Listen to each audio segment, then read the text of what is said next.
Cara memisahkan data golongan ke masing-masing sheet. Dan jika data pada sheet database ditambahkan data golongan 1, maka saat direfresh, sheet golongan 1 akan update otomatis.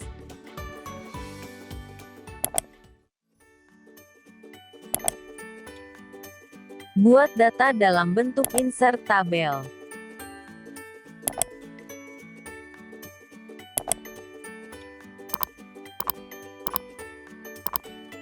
Lalu ambil data, kemudian ambil from table rank. Pastikan format data, baik number dan teks, sudah benar.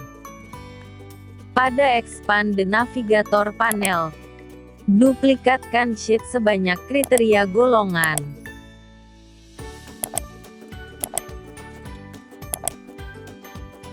Lakukan filter untuk masing-masing kriteria golongan.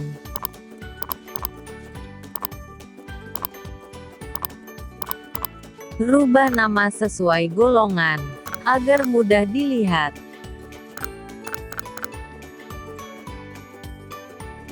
Lalu ambil close and load. Maka akan terbentuk sheet baru, dengan kriteria setiap golongan.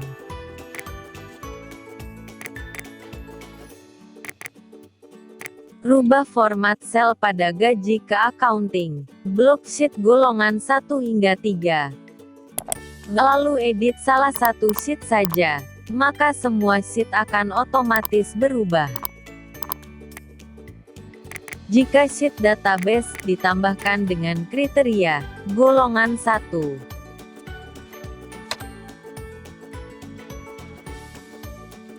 maka pada sheet golongan 1, saat dilakukan refresh, maka data akan bertambah otomatis. Dan jika data dirubah ke golongan 2, maka pada sheet 2, setelah direfresh, akan update otomatis. Klik subscribe, dan tonton video lainnya.